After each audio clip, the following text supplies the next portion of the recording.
안녕하세요. 모커리 한방병원 이민호 원장입니다. 오늘은 협착증 환자분들께 척추관 협착증에 대해 반드시 알아야 할 10가지 사실에 대해 알려드릴 텐데요. 협착증이라는 질환에 대한 특징과 비수술 치료, 운동, 수술 시 주의점 등 다양한 내용에 대해 말씀드리겠습니다. 우선 협착증 환자분들께서 수술, 비수술 치료 중 어떤 치료를 받아야 하나 고민이 많으시기 때문에 10가지 사실 중 수술에 대한 이야기 잠시 뒤에 말씀드리겠습니다.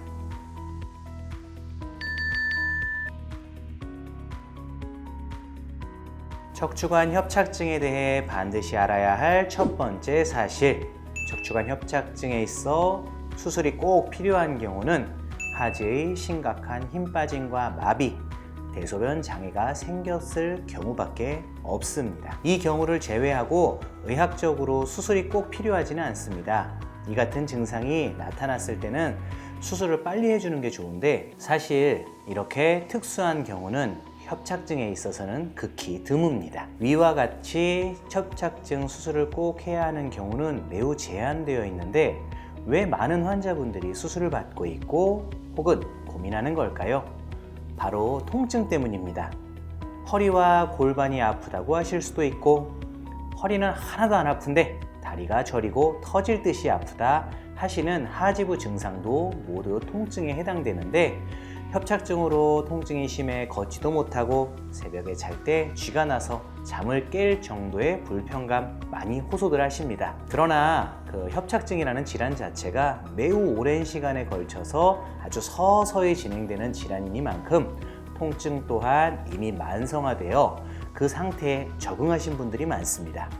그렇기 때문에 수술을 급하게 하지 않는다고 해서 위에서 말씀드린 하지의 힘 빠짐, 마비, 대소변 장애 등이 큰일이 나는 것은 아닙니다. 통증과 저림 등의 증상은 좋은 비수술 치료를 꾸준히 받으면서 휴식, 운동 등의 생활 관리가 함께 이루어지면 호전될 수 있습니다. 그러니 수술을 선택하시기 전에 비수술 치료부터 제대로 받아보시는 것이 좋습니다. 자, 많은 분들이 궁금해하시는 수술에 대해서 말씀드렸으니 이제 비수술 치료에 대해서 말씀드리겠습니다. 비수술 치료라고 하면 시술이나 주사 많이들 생각하시는데요.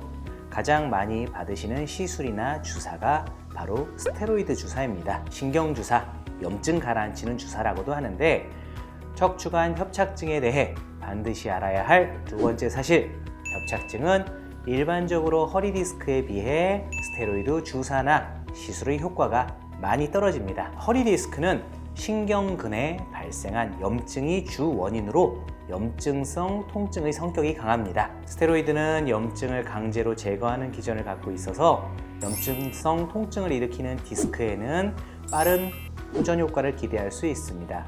자, 그러나 협착증은 염증이 있기는 해도 디스크만큼은 심하지 않고 염증성 통증보다는 퇴행으로 인해 척추관이 좁아지면서 신경을 압박하는 압박성 통증의 성격이 강합니다.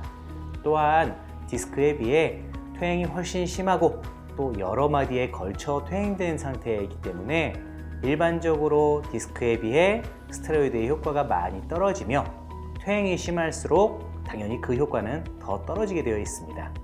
그래서 스테로이드 주사를 맞고 효과가 없다고 하시는 분들을 보면 이런 이유, 퇴행이 심하고 압박이 심해서일 가능성이 높지요. 자, 그럼 스테로이드 주사를 맞으실 때는 이러한 점 이외에도 스테로이드 자체의 부작용에 대해서도 주의하셔야 합니다.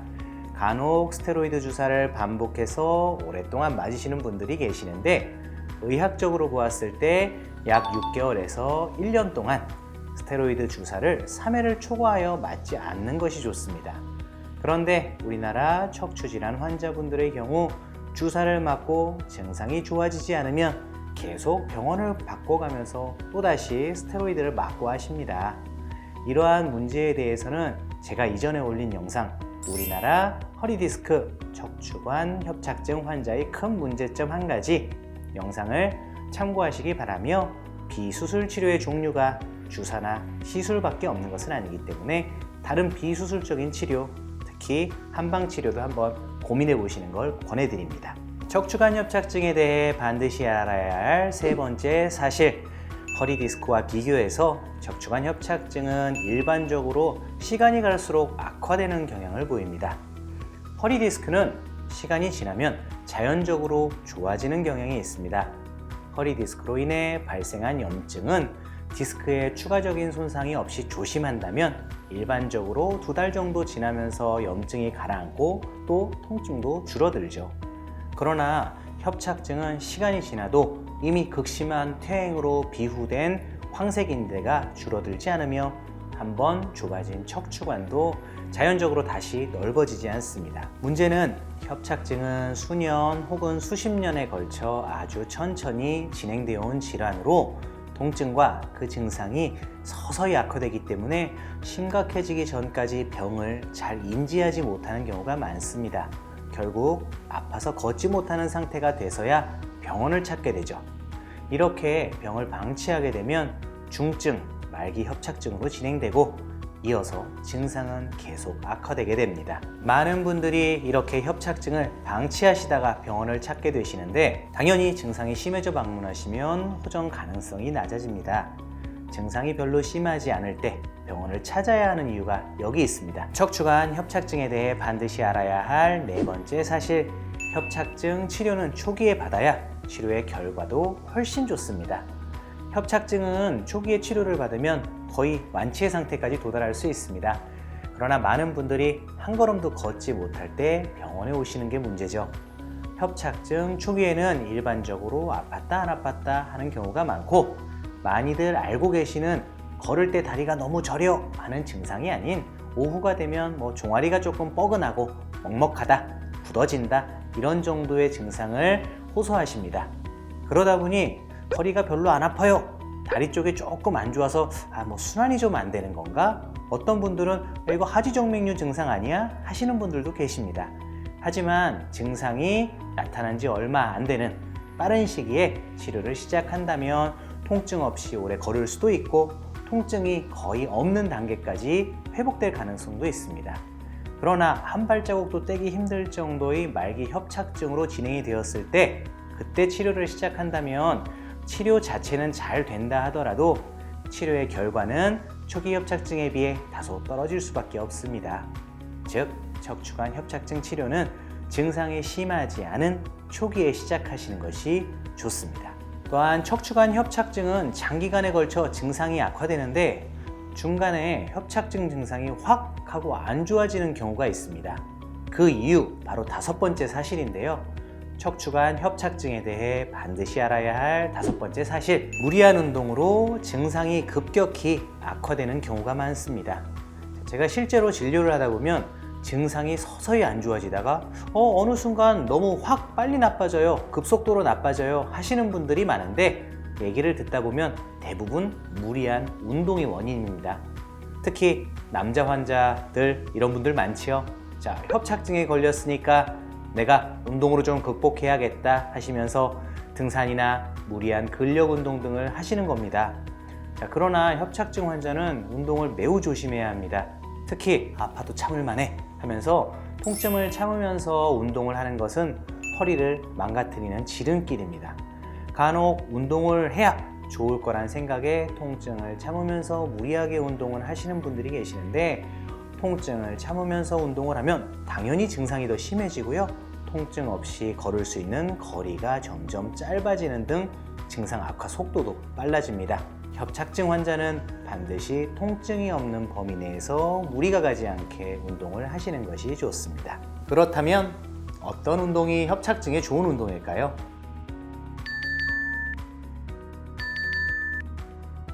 척추관 협착증에 대해 반드시 알아야 할 6번째 사실, 협착증에는 걷기와 누워서 하는 목허리 4가지 운동이 좋습니다. 협착증 환자에게 가장 좋은 운동은 걷기 운동입니다. 통증이 발생하지 않는 범위 내에서 짧게 그리고 자주 걸어주는 것이 좋습니다.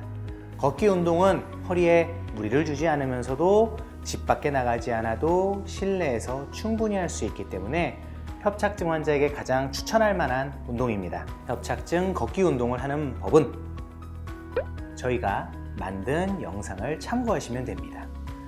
이에 더해 이미 영상으로 올려놓은 척추관 협착증에 좋은 4가지 운동, 발목, 무릎, 고관절, 골반 영상도 좋습니다. 이 운동은 초기 협착증 환자는 물론 퇴행이 극심한 중증 말기 협착증 환자도 부담 없이 할 수 있는 운동이므로 시간 날 때마다 틈틈이 해주시길 바랍니다. 자, 협착증 운동에 관한 얘기가 나왔으니 원장님, 그럼 운동만으로 증상이 좋아질 수 있나요? 이런 질문 하시는 분들이 많습니다. 척추관 협착증에 대해 반드시 알아야 할 7번째 사실, 협착증에 좋은 운동만으로 초기에는 증상이 어느 정도 좋아질 수 있습니다.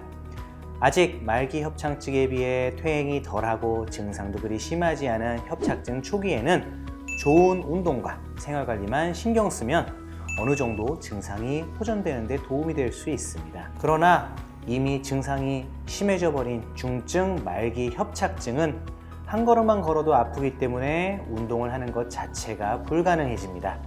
이때는 적절한 치료를 통해 통증 호전과 또한 일상생활이 충분해지고 이후에 운동을 할 수 있는 환경까지 만들어주는 것이 중요합니다. 치료 이후 꾸준한 운동이 더해진다면 지속적으로 증상이 좋아지는 데에도 도움이 되겠지요. 그렇다면 운동을 할 수 있게 만들어주는 그 한방치료 어떻게 하는지 궁금하실 텐데요. 척추관 협착증에 대해 반드시 알아야 할 8번째 사실, 협착증 비수술 한방치료의 핵심은 비록 퇴행은 되었으나 여전히 남아있는 근육과 인대의 기능을 최대한으로 끌어올려주는 것입니다. 척추관이 심하게 막힌 말기 협착증 환자라고 해도 1년 365일 매일 똑같은 통증이 찾아오는 것은 아닙니다. 한 걸음 걷기 힘든 날이 있는가 하면 잠을 잘 자서 컨디션이 좋고 기분도 좋고 날씨도 좋은 날에는 별다른 통증 없이 집 앞 산책을 하기도 하고 실제로 오늘은 좀 살만하다는 이야기를 하십니다. 이처럼 두 날을 비교했을 때 컨디션이 좋은 날에는 척추관의 구멍이 넓어지고 또 반대로 컨디션이 나쁜 날에는 척추관이 좁아지는 걸까요? 아닙니다. 한번 좁아진 척추관은 자연적으로 다시 넓어지지 않습니다. 그런데 어떻게 증상이 좋아지냐? 그 해답은 척추를 지탱하는 근육과 인대의 상태를 좋게 만드는 것에 있습니다. 컨디션에 따라 통증의 차이가 있다는 것은 우리 몸의 남아있는 근육과 인대가 퇴행되었다 하더라도 그 기능은 살아있다는 것을 의미합니다. 이렇듯 척추관 협착증 한방치료가 증상을 개선시킬 수 있는 이유는 남아있는 근육과 인대의 기능을 최대한으로 끌어올려 항상 좋은 컨디션을 유지할 수 있게 해주기 때문입니다. 저희 병원에서 협착증 치료를 받고 증상이 좋아지시는 환자분께서 이런 질문 많이 하십니다. 원장님, 통증 많이 좋아졌는데 제 척추관 구멍 다시 넓어진 건가요? MRI 다시 찍어보고 싶어요. 저는 이렇게 대답합니다. 아닙니다, 어머니. 회복이 된 후에도 협착은 그대로 있어요 라고 말씀드립니다. 척추관은 넓어지지 않더라도 남아있는 근육과 인대의 기능을 끌어올리고 그러면 증상이 충분히 좋아지고 또한 유지될 수 있습니다. 그럼 이런 한방치료의 효과, 저희가 그냥 주장하는 것이 아니겠지요. 2019년 초 누구나 이름을 대면 아는 미국 유명 병원과 공동으로 연구한 목허리 협착증 한방치료에 대한 논문이 객관적으로 검증을 받아 국제 유명 의학 학술지에 발표되었습니다. 중증 척추관 협착증 환자를 대상으로 실시한 이 연구 논문을 보면 한방치료를 받은 협착증 환자의 보행 가능 거리가 치료 종결 6개월 뒤 11배 이상 증가하는 효과를 보였습니다. 여기서 잠깐 한 가지 재미있는 것은 저희 목허리와 공동 연구를 진행한 미국 유명 병원이 현재 척추 시술이나 주사에 가장 많이 쓰이고 있는 아까 말씀드린 스테로이드 세계 최초로 개발한 병원이란 것입니다. 이걸로 노벨상까지 받았는데 이러한 유명 병원과 함께 저희 목허리 협착증 한방치료에 대한 논문을 발표했다는 점에서 굉장히 큰 의의가 있습니다. 논문에 대한 보다 자세한 내용은 목허리 홈페이지와 저희 유튜브 채널의 다른 영상에서 확인하시길 바랍니다. 자, 이렇게 협착증 한방치료의 효과까지 설명해 드렸는데요. 한 가지 재미있는 사실이 있습니다. 협착증, 꼬부랑 할머니 병이라고도 하는데 협착증 환자분들이 허리가 굽어 있는 것을 자주 보실 수 있을 겁니다. 이분들은 허리가 아예 그렇게 변형된 걸까요? 그럼 이걸 펴려면 나사를 박아서 뼈를 맞추고 펴야 하는 걸까요? 아닙니다. 척추관 협착증에 대해 반드시 알아야 할 9번째 사실, 한방 비수술 치료가 잘 되면 굽어있던 허리가 펴질 수 있습니다. 자, 그럼 협착증 환자분들이 허리를 굽히고 다니는 이유, 구부정한 자세가 편해서일까요? 아니겠죠? 모두 허리가 펴지는 게 좋은 자세니까. 허리를 숙이면 일시적으로 척추관이 넓어지면서 통증이 완화되게 되는데, 그게 편해 늘 굽어있는 자세를 유지하게 되는 겁니다.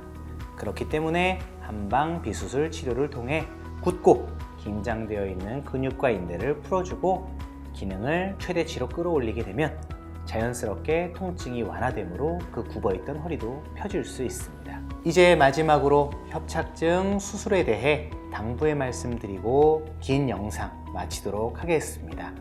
척추관 협착증에 대해 반드시 알아야 할 10번째 사실, 협착증 수술, 특히 나사를 박는 유합술은 매우 신중하게 선택해야 합니다. 척추관 협착증 수술을 할 때는 몇 가지 유의사항을 기억하셔야 하는데, 먼저 척추관 협착증 수술은 한 번 시행하면 수술 결과가 안 좋더라도 다시 수술 이전의 상태로 되돌아갈 수가 없습니다. 그래서 수술은 신중하게 생각하셔야 하며 수술의 성공 정도나 이후 예후에 대해서 여러 의료진과 충분한 상의를 해본 후 수술에 대해 강한 확신이 있을 때 하시는 것이 좋습니다. 특히 협착증 수술의 한 종류인 나사를 박는, 핀을 박는 척추 유합술을 받으신 분들은 수술 이후 생길 수 있는 인접 분절 질환을 조심하셔야 합니다. 여기서 척추 유합술이란 척추뼈 위아래 마디에 있는 디스크를 완전히 제거하고 2개 이상의 척추뼈를 한 덩어리로 만들기 위해 나사못을 박아 고정시키는 수술입니다. 이 유합술은 척추뼈 사이의 디스크를 완전히 제거해 버리는데, 이로 인해 수술 부위 위아래의 디스크는 훨씬 큰 압력과 스트레스를 받게 됩니다. 일정 시간이 지나면 수술 부위 위아래 인접마디에 퇴행이 가속화되어 새로운 문제가 생길 수 있는데, 이를 인접분절 질환이라고 합니다. 일반적으로 유합술 후 이런 경우가 많아서 병명이 따로 있을 정도니까요. 참고로 위아래 인접마디가 퇴행되어 있으면 인접분절 질환이 생길 가능성도 높아집니다. 인접분절 질환의 경우 치료가 매우 까다롭고 어렵기 때문에 애초에 유합술은 신중하게 선택하시는 것이 좋습니다. 참고로 목걸이에서는 이러한 척추 유합술 후 재발된 인접분절 질환도 한방으로 치료하고 있습니다. 척추관 협착증은 우리가 알고 있는 다른 일반적인 수술과는 그 성격이 많이 다릅니다. 특히 증상이 극심한 중증 말기 협착증일수록 그렇습니다. 중증 말기 협착증이 되면 의사들 간에도 수술을 할지 말지, 한다면 나사를 박을지 말지 의견 통일이 굉장히 어려워집니다. 그 이유는 제가 이전에 올린 영상, 척추관 협착증 수술은 다른 일반적 수술과는 성격이 조금 다른 수술이다를 보시면 좀 더 명확히 확인하실 수 있습니다. 수술을 결정하실 때는 제가 말씀드린 부분 잘 유념하셔서 가능한 많은 의료진과 충분한 상담을 진행한 후에 신중히 선택하시는 것이 좋으며, 수술 이전에 해볼 수 있는 비수술 한방치료에 대한 부분도 충분한 고려 대상이 되었으면 좋겠습니다. 긴 영상 봐주시느라 고생 많으셨습니다. 감사합니다.